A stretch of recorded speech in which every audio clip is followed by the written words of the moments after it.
All right, well, let's go ahead and get started. Hey, everybody, thank you for coming today. I'm Renee Miller with the Oregon Bioscience Incubator and OHSU, and I just put my contact information into the chat, my LinkedIn and my email. While we get settled, here's just some housekeeping items that we can hear our presentation. Please keep yourself on mute, but please do introduce yourself in the chat. And also, as the presentation goes along, you can use the chat to ask questions of the presenters. So with that, let's go ahead and get started. I'm going to read a land acknowledgement. OHSU would like to acknowledge the land we're all on, wherever we may be. OHSU conducts business throughout Portland and beyond and is making an effort to acknowledge the history of the area and work toward decolonization of the bioscience industry. Portland rests on traditional village sites of the Multnomah, Cathlamet, Clackamas, Chinook, Tualatin, Kalapuya, Malala, and many other tribes who have made their homes along the Columbia River. So please join us in acknowledging the land we're all on throughout Portland and beyond. To learn more about Portland's native, diverse, and vibrant community, please read Leading with Tradition, a document created by the Portland Indian Leaders Roundtable. And there's a link to it in the chat. This program is about OHSU Innovates. OHSU Innovates supports OHSU innovators through collaborations, agreements, licensing, startup support, and more. In this virtual Lunch and Learn, you'll learn about the different programs and offices that support and drive innovation at OHSU and for our region. You'll also hear about how intellectual property is managed in a university setting and the unique aspects of innovating in an environment that is primarily supported by federal funding. So I'd like to introduce our presenters this afternoon. Aditi Martin, she's the Senior Director of Collaborations and Entrepreneurship at OHSU and Director of the Innovation and Awards Program at OHSU's Oregon Clinical and Translational Research Institute. Aditi aims to foster a thriving regional environment to support innovation, enable productive collaborations that drive technology development, complement research and clinical expertise, and enhance innovation programs across OHSU and the region. Aditi and her team build partnerships that support startups and provide access to proof of concept funding, mentors, and educational opportunities for OHSU's growing entrepreneurial community.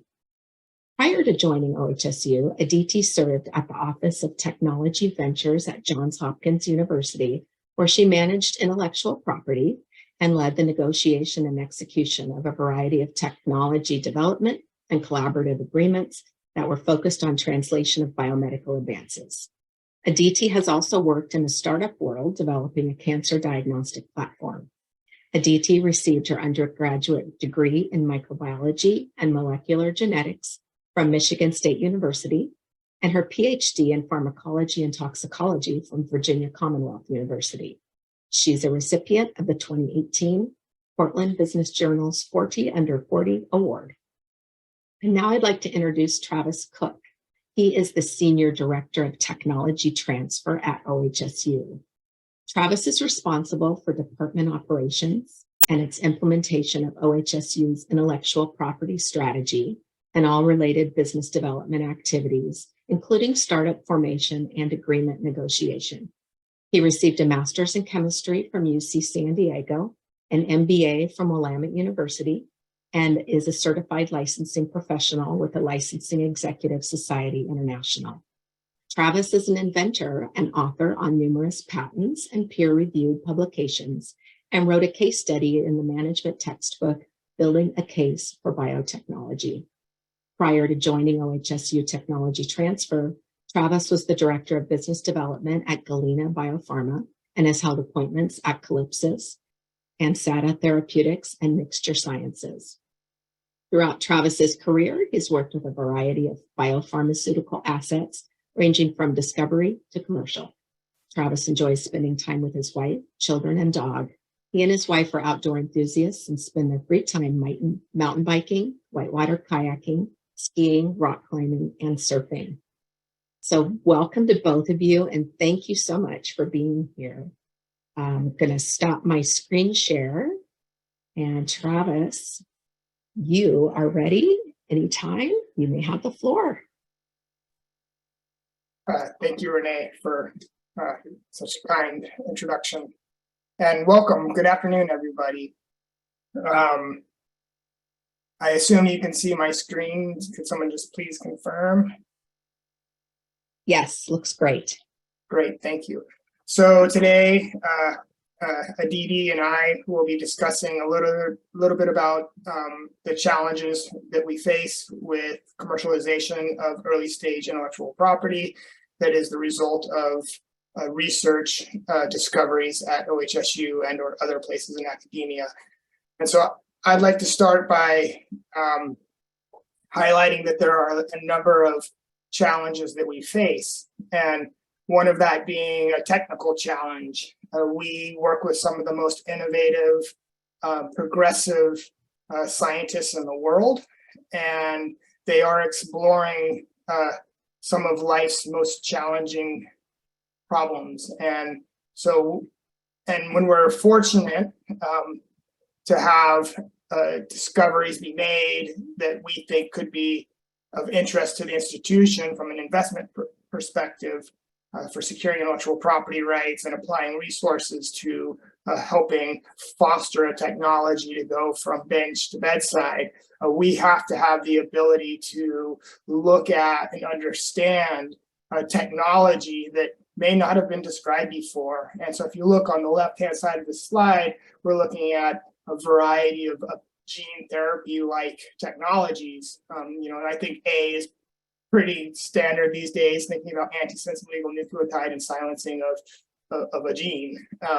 But as you start getting into other technologies where you're delivering a gene or an enzyme that may do a single base modification on an RNA strand, we have to stretch our imagination and think of ways that we can convince the community that this is worth something. Because oftentimes, if you look at the comic on the right, we have an investigator there that is hearing from this fortune teller that, I see journal articles, patents, legal fees, and then nothing.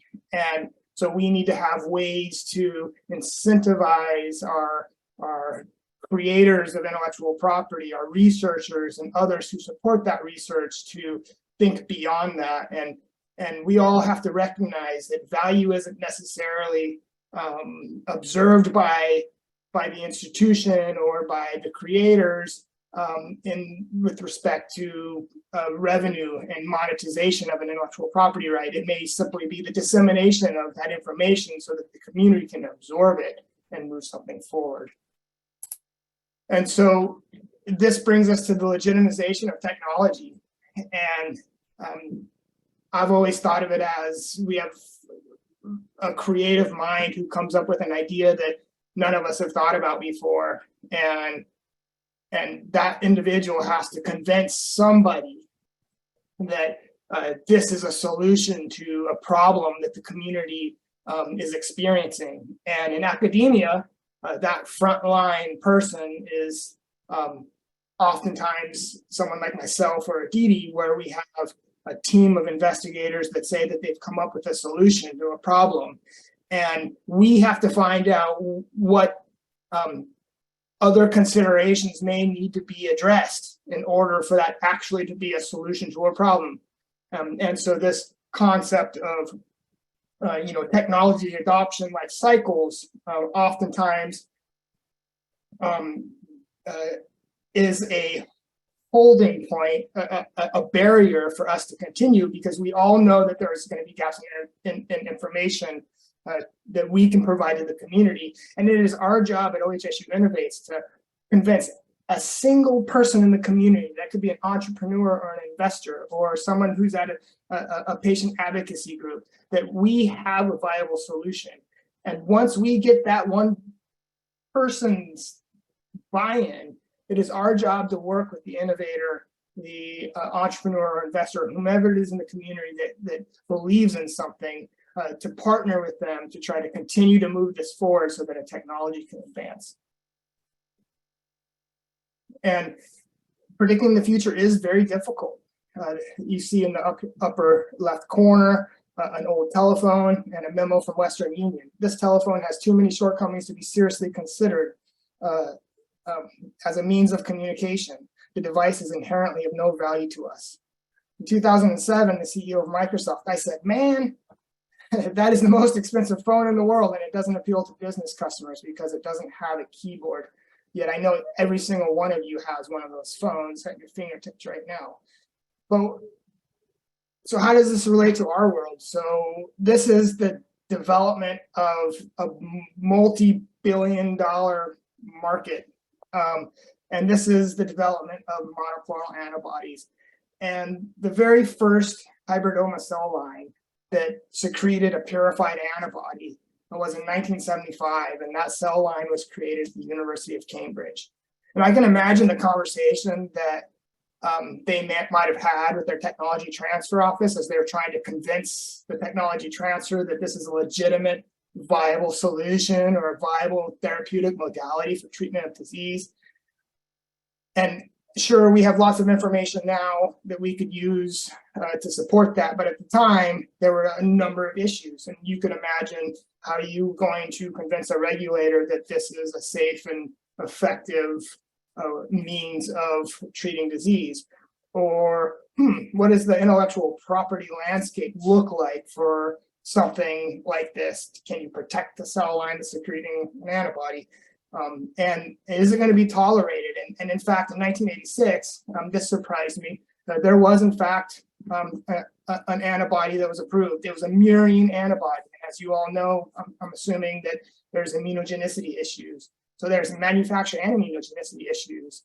And in the late 70s, you know, when Genentech was formed, as an entrepreneur and an academic from the University of Colorado, and they were told that there would never be biologics, you know, therapeutic modalities available to the community. There's too many inherent issues. And yet in 1997, rituximab, 1998, trastuzumab. And for those of you that don't know trastuzumab, that's the HER2 positive antibody known as Herceptin. And as you look across time, a market is created, and how we all understand and accept the fact that we can harness the cell to make proteins to treat disease. A very powerful, very incredible evolution. And where are we right now? This is what's going to be happening with cell and gene therapy. We're already seeing it, and this is where it's headed. And if you took a patent landscape, a patent density map, and you overlaid it with this, you would see a similar trend of filings with the USPTO, where you have dense subject matter that's being recorded with that particular regulatory body, creating a competitive environment. But, you know, we need data. For me to convince that one single community member that we have a viable solution, we need data. In order to do that, we need funding. And it is very challenging at certain stages, and depending on the stage of career for our investigators and or the stage of technology development. So most of our funding comes from the United States government. So in 1978, the US government held title to 28,000 patents. They licensed less than 4% of those. They didn't have the resources to put behind technology development. And when they did license it, most of those licenses were non-exclusive. And so as a community member, why would you be incentivized to put at-risk capital and at-risk sweat equity into the development of a technology that you don't have an exclusive right to commercialize and observe the rent that should be rightfully due to not only the patent holder, but to the individual in the community that's taking a risk to develop a technology? And so US funding was growing. We were getting more federal research dollars, but invention reporting was declining. And so two senators got together and enacted the Bayh-Dole Act. And in 1980, universities and other recipients of federal funds were able to elect title to federally funded inventions. And that enables, once you elect title, that enables us to move forward with commercialization efforts. But there are other challenges after federal funding and other forms of funding that we may get from a donor or partner with, through other foundations, patient advocacy groups. We have a technology, and we need some data set. Take, for example, a small molecule. We know maybe it binds to a target, and maybe we know it's active in a mouse, but do we know how promiscuous the molecule is, and can we run a syrup panel on that molecule to see if it's hitting every GPCR or other protein target that we don't want the compound to interact with? That is oftentimes not funded by the federal government. And it's also not of interest to a lot of our investigators.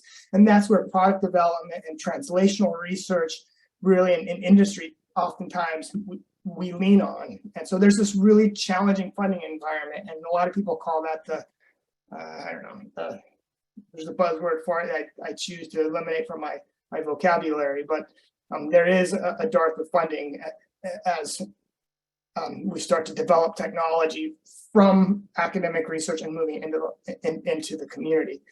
And in non-traditional life science regions, such as Portland, we know that there's a lack of institutionals investing in the life sciences. And in this case, this is industry agnostic. We still have the dearth of funding of institutional investors that are here, and we really need those investors. They oftentimes have Rolodexes that most of us don't have, and they have the ability to really answer critical questions in a timely manner to help move something and position it more for a pharmaceutical customer and ultimately, hopefully, an end user. And university intellectual property is high risk. This is kind of outdated data, but it's pretty clear. The Regents of California manage all the intellectual property in the UC system.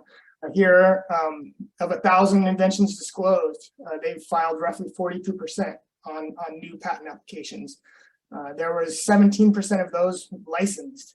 4% of those actually earned a royalty, and 0.1% actually earned a royalty of greater than 1 million per year. And if you compare success rates across against pharma, which is about 1 in 100 for earning royalties or revenue, versus an institutional investor such as a VC, they tend to be more in the 1 to 10 range. And I assume that's because of exit time. They're not taking something to market. But anyhow, you can see that it is challenging, to say the least. But however, if you look also, this is a little outdated, I apologize, but it has an important message. Between 1998 and 2007, of the 252 new drugs approved by the FDA, approximately 24% originated from university research. And that is absolutely staggering, the impact that we have. And it goes to economic development and increasing U.S. gross domestic product and gross industrial outputs. So we are contributing is the best way we can, and however, in every possible way to help communities and help position not only novel treatments for patients, but also job creation. And with that, I want to turn this over to Aditi so she can talk a little bit more about OHSU Innovates. Aditi? Thanks, Travis. Hi, everyone. So I'm going to introduce OHSU Innovates, and this is a recently launched platform to really provide a unified single resource for all of our audiences inside OHSU and external audiences that want to engage with our community of innovators. And you can see the link for our website under that slide. And the reason this was created was we had various groups on campus and have various groups on campus that touch innovation and support innovation and entrepreneurship that work really well together, but we wanted to remove the onus of from our internal and external partners that want to work with us to have to figure out who they need to go to. And so just go to OHSU Innovates and we will connect you with the right group, provide you the right support or services that you need to move your project forward, your idea forward, or find you the right contact within our community. Next slide, please. So who makes up OHSU Innovates? You heard from Travis, who leads tech transfer. My group is called Collaborations and Entrepreneurship, and I also lead our Innovation and Pilot Award program at Oaktree that Renee mentioned in my intro. This is our CTSA hub. So there's about 60 of these funded nationwide by a branch of NIH called NCATS. I know I'm throwing a lot of acronyms at you here, but really the goal of a clinical and translational research institute is to provide and serve as a catalyst for research, translation, and commercialization. We also have groups from our School of Medicine, as well as the Knight Cancer Institute and their Strategic Alliances team. And all of us together make up OHSU Innovates and are here to support our innovators, as well as partners internally and externally that want to work with OHSU. Next slide, please. This slide really just shows you the diverse expertise that comes together under OHSU Innovates to really support life science biomedical innovation in our region.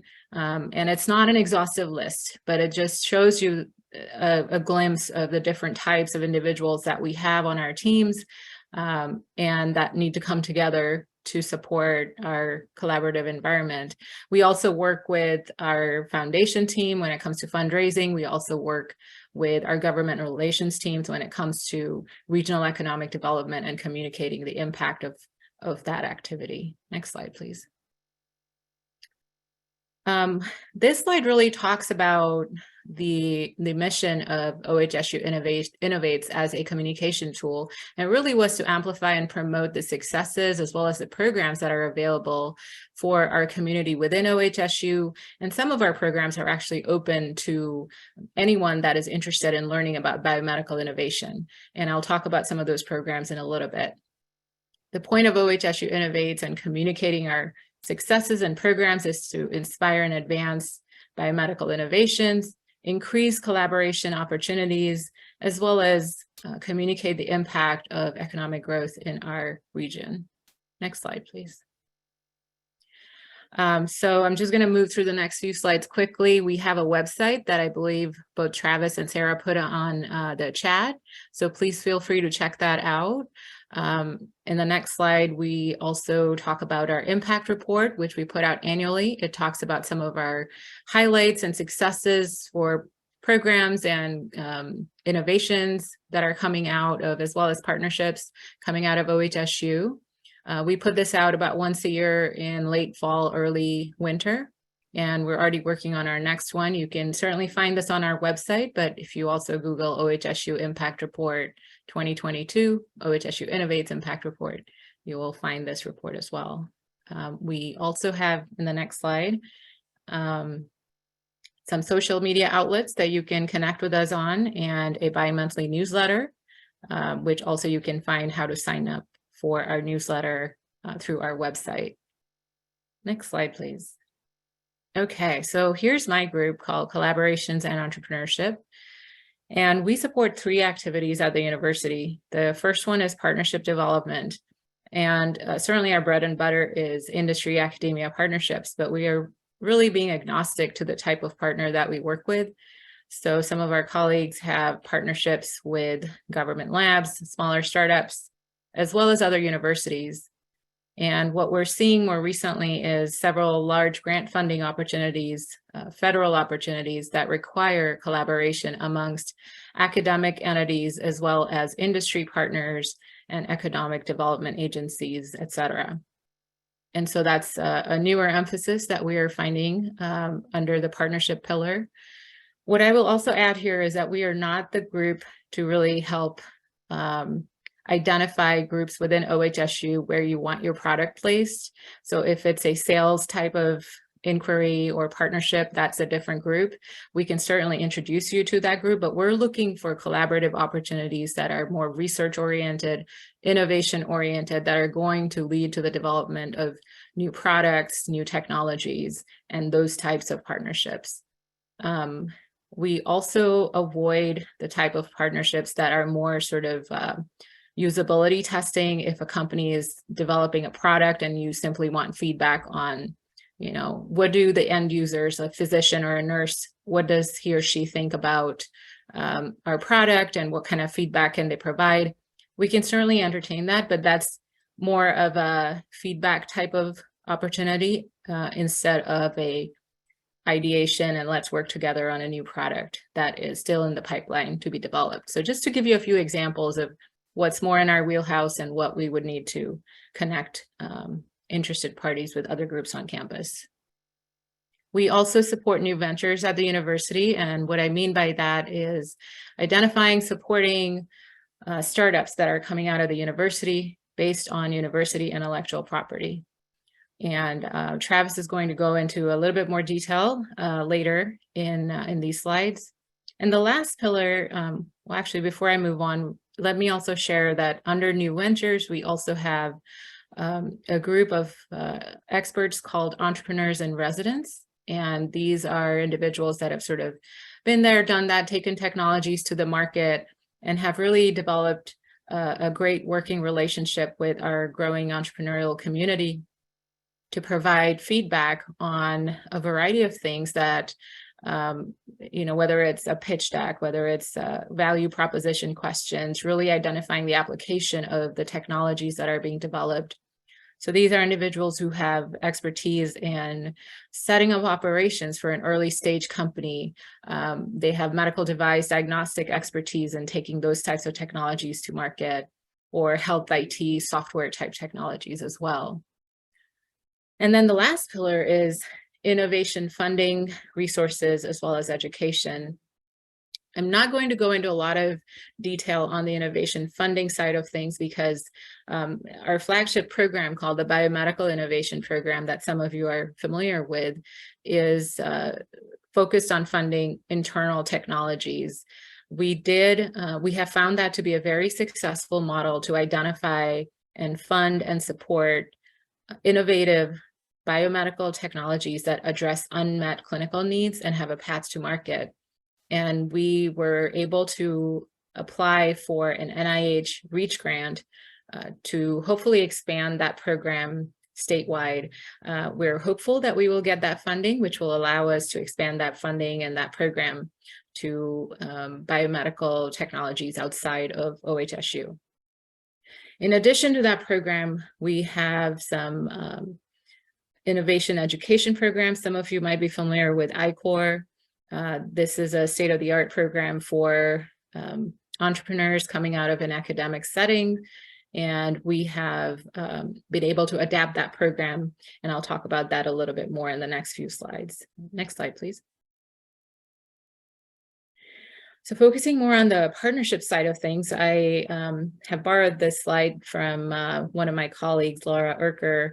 And it kind of shows the continuum of how we build partnerships.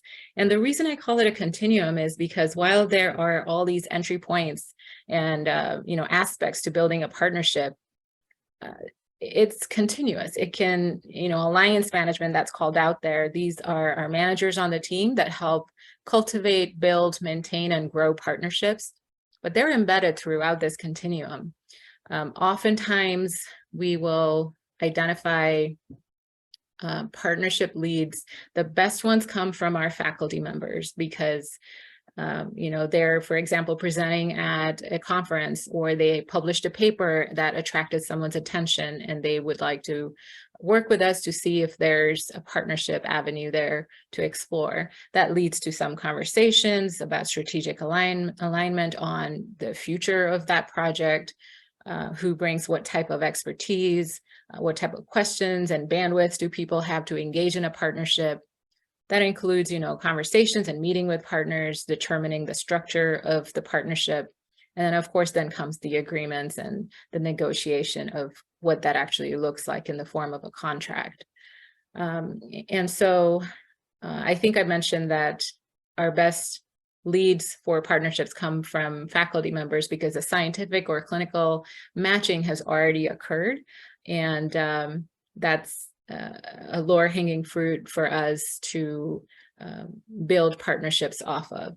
And I think at the bottom of the slide here, you can see, sorry, it's kind of cutting that out for me, but hopefully you can see some of the metrics that we look at when we're building partnerships. Of course, advancing our research and discoveries, generating funding, but then also on the educational side of things, access to know-how, access to opportunities that our internal audiences wouldn't have without engaging in a partnership. And of course, the eventual goal is to improve human health and well-being. And this is, I understand, kind of from an OHSU perspective, but you can see how for any partner, these same metrics would be beneficial for their internal audiences engaging in a partnership with OHSU as well. Next slide, please. This slide just gives you some of the existing partnerships that we have that we're able to share publicly. And some of these are, I'm not going to go into details, but some of these are more focused on specific groups on campus, like our Knight Cancer Institute. Some are more in the School of Medicine, and some are across the board engaging in with our hospital, with our cardiology group, etc. Next slide, please. So this was the education program I was talking about. It launched in 2018. It's called BIPCORE. The BIP stands for a Biomedical Innovation Program, and it's the Commercialization Readiness Program. It's a 5-week annual course. It's fully virtual, typically offered in the fall. It's open to everyone. If I understand it correctly, this is really the only commercialization readiness program that is focused on biomedical advances and biomedical discoveries in the state. And since 2018, we have engaged about 93 innovators across 7 regional institutions. You can look at some of the metrics of the technologies that go through our program. And it gives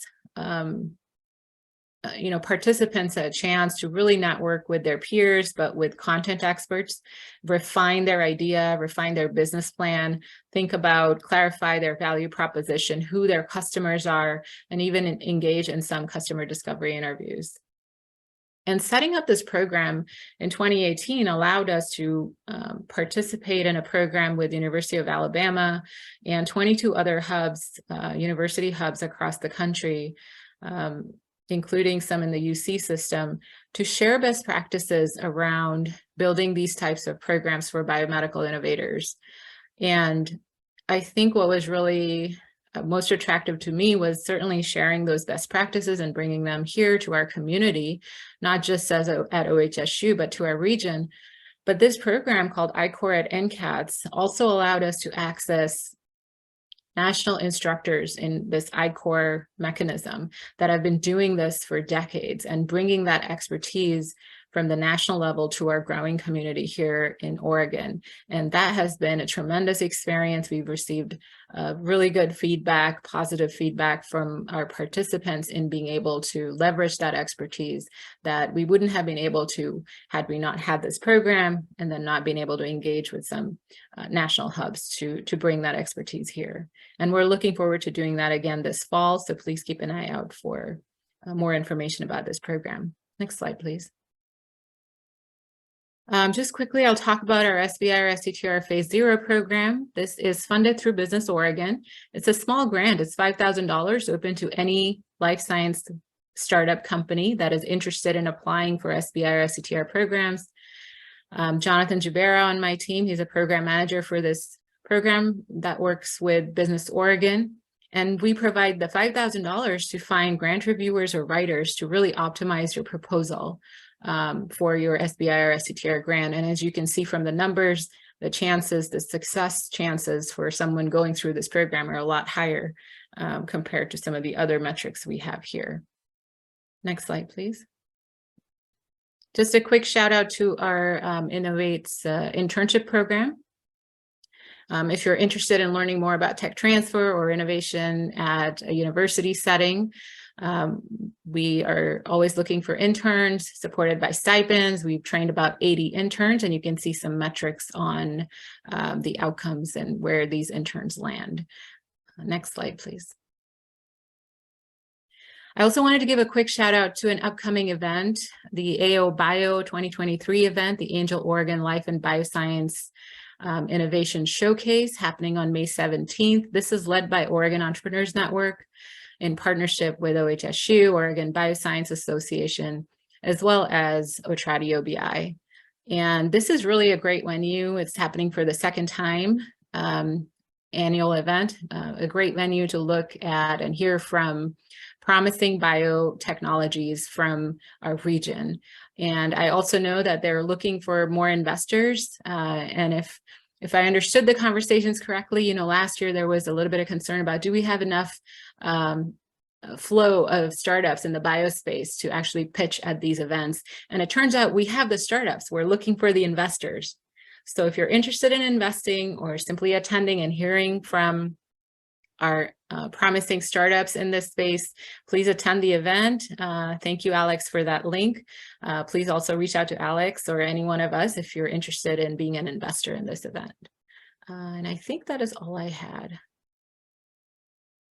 And that's my team. Some of us are here, some we're hiring. So also if you're interested in working as an alliance manager on our team, please reach out. We, I think, have finalized one of the positions. We're still looking to hire one more individual as an alliance manager. So if you're interested in that type of work, please reach out to us. One other quick shout out I will give to the OHSU Innovates team is we received a small grant from OHSU to build innovation and entrepreneurship support for underrepresented minorities and women inventors. And so hopefully the next time Travis and I or someone from our team is here to present to you all, we will have a little bit more data on the programs that we're building under that umbrella. So thank you. Thank you, Aditi.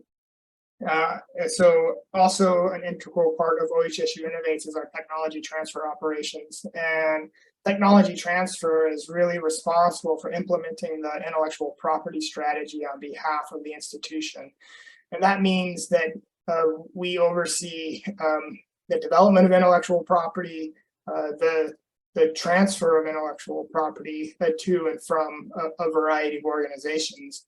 And in order to do that, we have, I would argue, 4 core teams, but you see a 3-pillared house.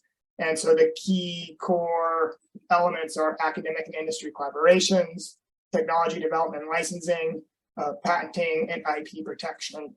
And that is supported from our operations, other programming, and federal compliance.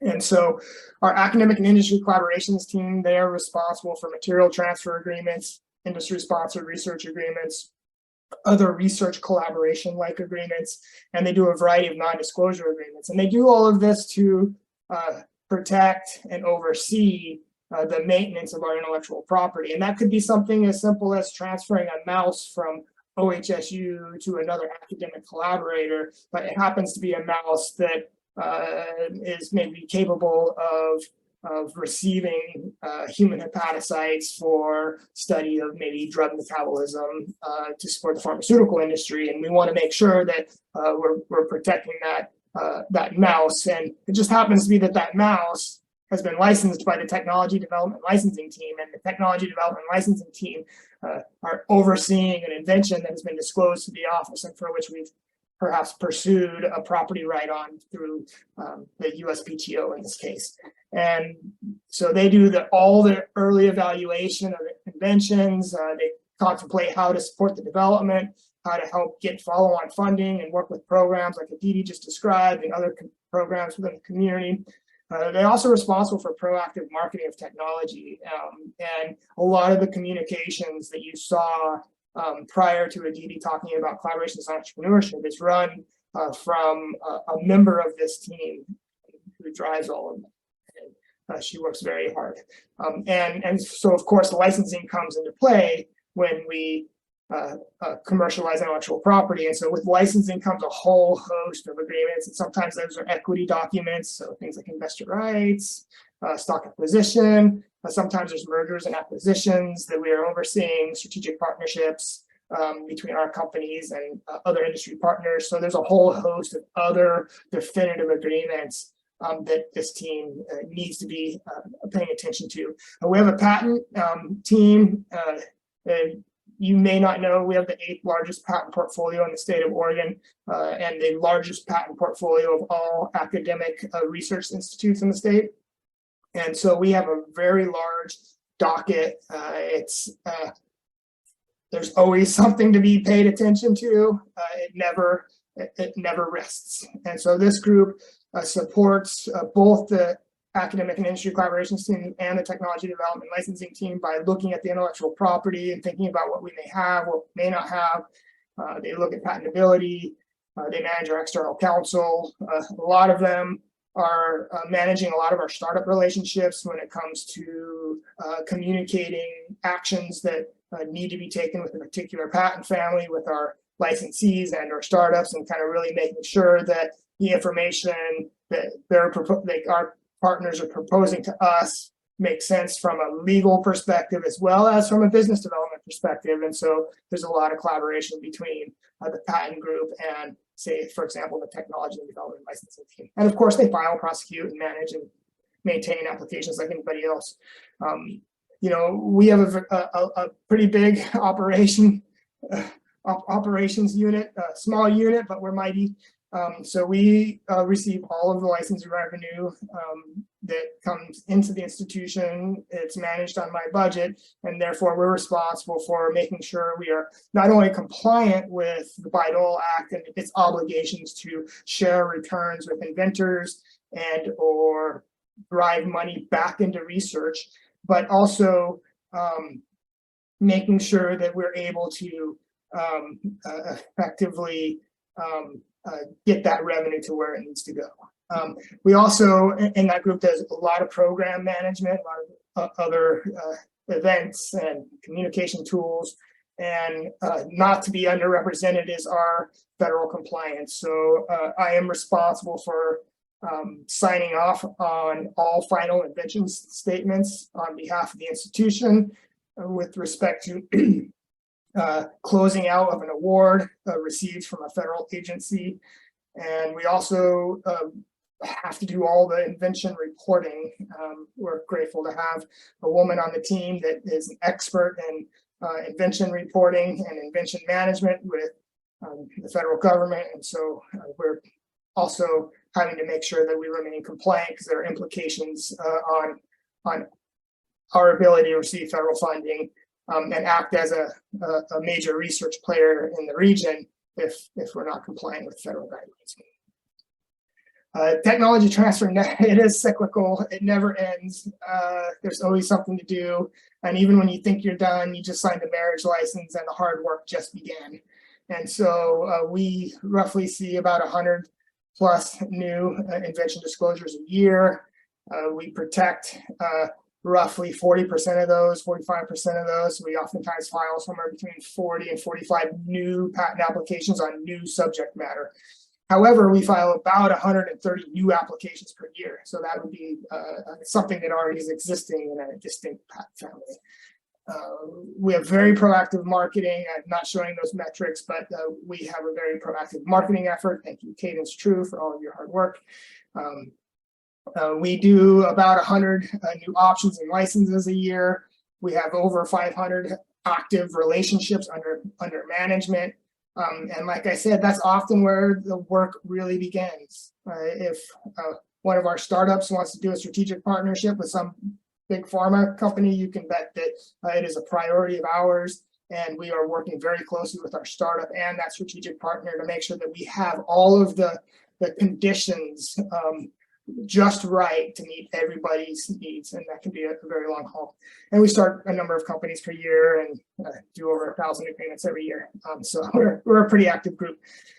Startups are an essential component to OHSU's mission. We really want to see things translated into meaningful products and services. As I indicated at the beginning of this conversation, that there are a lot of challenges, and we use a variety of things to help us overcome those challenges.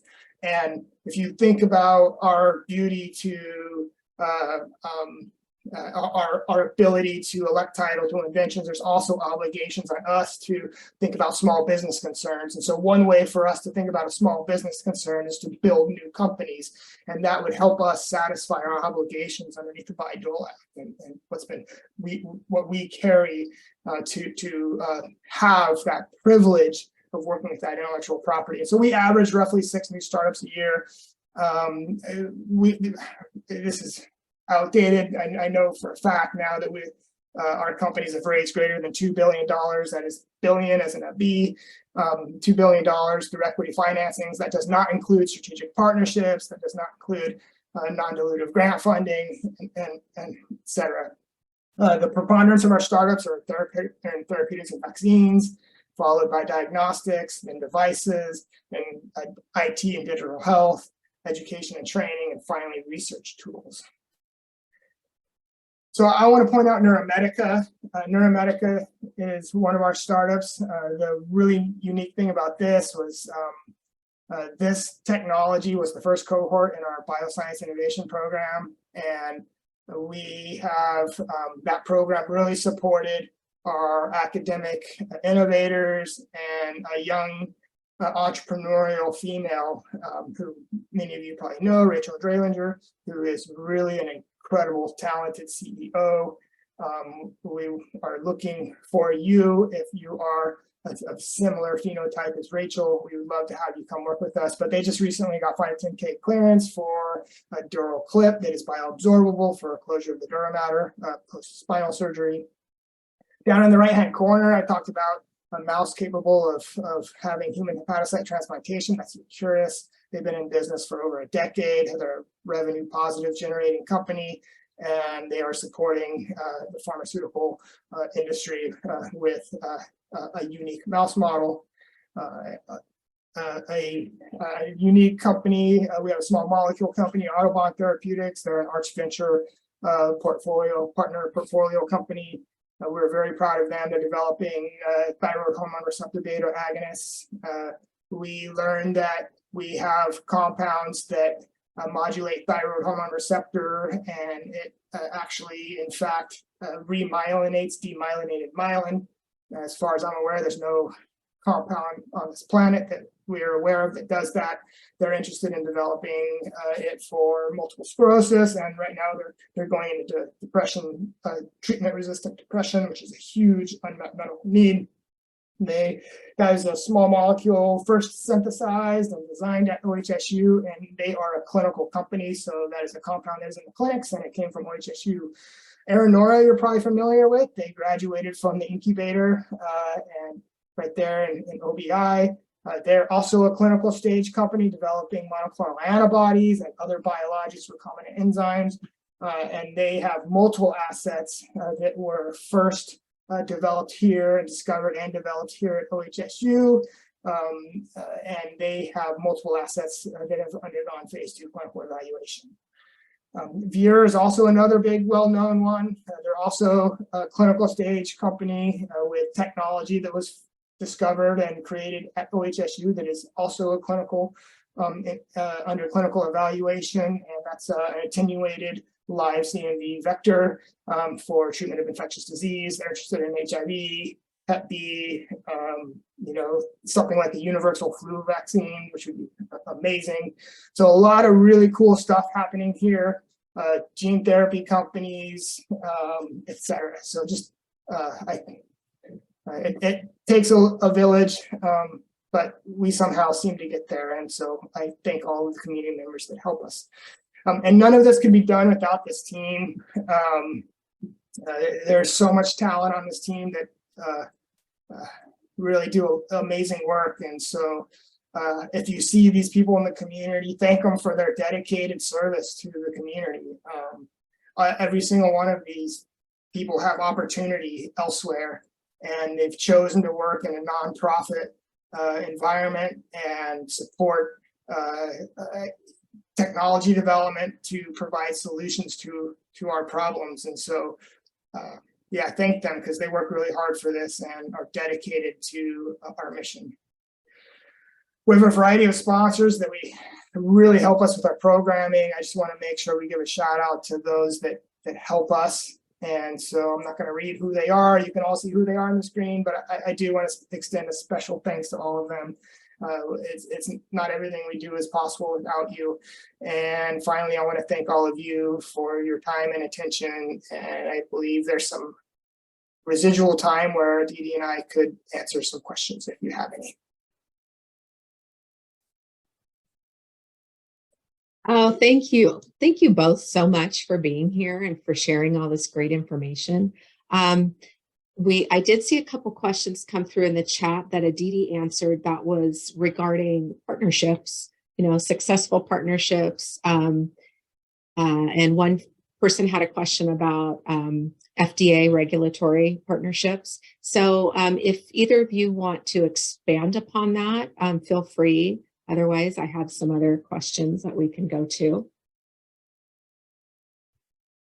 I can talk about some of them. I'm not sure if my colleague Laura Erker is on the call, but that is another one that we have a longstanding partnership with Pacific Northwest National Labs. And that's a government Department of Energy lab, and in a variety of omics, imaging, those types of fields. We've had a collaboration with them. We are also exploring cross-training with our students and postdocs, sending them over to PNNL and having their faculty members or their team members come over to OHSU. The one I did share was our partnership with GE Healthcare. That is also longstanding. The hospital side is also engaging with GE Healthcare when it comes to PET-MR imaging, setting up the virtual ICU system, which was really helpful during the pandemic. And then we also have a longstanding collaboration with them on the cardiology side of things for ultrasound, other imaging technologies and modalities. So those are two examples, and I'm blanking on the other question. Oh, that was around regulatory support. Yeah, that is a gap that we have noticed for our innovators and early stage startups, especially as they take their life science and biomedical technologies forward, and educating themselves on the regulatory paths that are available and the hurdles that they might have to jump through, and being educated about that early on.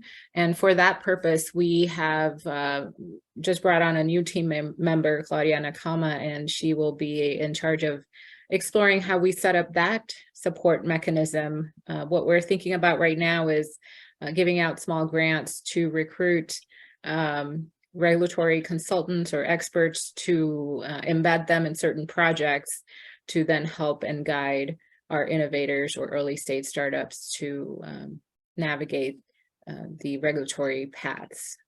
So that's where we stand right now. We'll see how successful we are in setting that up and what type of funding that will require. I'll just add that with respect to regulatory consulting, we've met with a number of, I'd call them service providers that are in the business of consulting. They've taken multiple, they're usually very well staffed and have people with really solid experience in taking drugs or devices, healthcare solutions to market. They're more poised for working with our startups. There's always they're always looking to us for a revenue share and or direct payment for their services, and that gets us to that funding challenges that we experience as an academic institution. And so we've contemplated other models to get those support services, but oftentimes it's better to have a new company that we can introduce to them, and then they can work out a way to really think about regulatory strategy, payer strategy, and clinical trial design to kind of check off those other two boxes to best position the product. So we've just struggled a little bit with partnering with certain people in the community just because we don't have the residual funding to pay them. Okay, so we've got another question. I actually have a question. You mentioned, Travis, a few of the startups that have been in our incubator. At what point does a startup move out of their lab space at OHSU and into a new space, perhaps the OBI or some other space of their own? How does that work? Yeah, that's a great question. Well, our startups technically aren't in the same lab as the investigator. We try to manage that from a conflict of commitment and conflict of interest perspective, and so they must have a physically distant space. We try to make that as convenient as possible, and we're really looking at what we're going to be doing with respect to where a startup can be located and how close to an investigator's lab. We're really making sure that there's no misappropriation of federal funding, which is a principal concern, and also we need to manage the intellectual property in a way that title matters, and having clean title matters even more. And it is in the best interest of our startup companies to know that they need to keep that clean, because it will absolutely come up in due diligence at some point in time, whether it be with an institutional investor or whether that be with a strategic partner. So we encourage, we're more than welcome, we welcome them to have space at OHSU, but I think as they start to get more professional talent, we would encourage them to look at something at, like, say, OBI or another space as early as possible, because that just really helps them delineate between what they're doing at the startup and what they're doing in their academic lab. And that just, for all the obvious things relating to clean title, that is a really important step. So we try to encourage them to find space away from their lab, but we do recognize that we are a non-traditional life science ecosystem. We don't have the infrastructure in the region to support all of our startups, and so we want to provide space at OHSU on an as-needed basis. Okay, great, thanks. Question from the chat: what is the long-term vision and goal from the group? Are there any tech transfer offices or the like doing what you hope to be doing more of in the future? And what resources and relationships do you need to get there? That's a great question. You or me, Yeah. Aditi? I mean, I can just say briefly and hand it off to you, Travis. You know, I think the long-term vision is the same for any academic tech transfer or entrepreneurship office, which is to see the innovations that are coming out of our region, out of our universities, to really improve human health and well-being and make it to, I'm not going to say to market, I'm going to say make it into society, because I think that can take different forms. And that we can't do that alone. I think what skill sets or groups need to come together to do that. We definitely recognize that it takes a collection of different types of groups and entities. It could include, of course, the university expertise, the scientists, the clinicians, and the actual innovations, working with our industry partners, working with the state government, with the federal government. So it really takes different groups coming together to support any innovation in their journey to making it to society's benefit. So that's a very high level and vague answer, but I think it's true for all of us that are in this space, regardless of what region we are in. And I think some regions do that better than other regions. Travis? And I think a vision that we have is having a sustainable fund that allows us to press resources into technology development, into our startup, do a little bit more incubation. And that's something that we don't have the resources for. And so we need to have the community recognize that we are looking to develop a fund, and that fund is going to be more along the lines of a semi-quasi endowment. And we would like to grow that to, I mean, I'd say Aditi and I's vision is very, very large. I'd be very satisfied with a $30 million fund, because that would make our program sustainable on interest alone. But if we set up the model in a manner that allows it to grow 30, 40, 60 million, all of a sudden our programming increases. And the whole point of the story that I told at the very beginning is that we are in developing, very radical ideas, and to have support for those ideas requires an appetite for risk. And frankly, the community often doesn't do that. And so we need to have a system and a program that allows us to incubate technologies and support our startups a little further. And our goal is to have some quasi endowment to that is sustainable to do that. So that would be the vision going forward. Excellent. Well, thank you. Looks like we're just over the top of the hour, so we're going to have to wrap things up. Thank you so much for an outstanding discussion today. I want to thank you for bringing us this valuable information and for teaching us about the many ways that OHSU supports and drives innovation in our region. This program has been recorded, and a link to the recording will be sent out to all of the registrants tomorrow, along with a PDF copy of the slide deck. So I just want to thank once again Aditi and Travis for everything that you've done and brought this information to us today. And I hope you all have a great rest of your week. And we hope the sun comes out. Take care, everybody.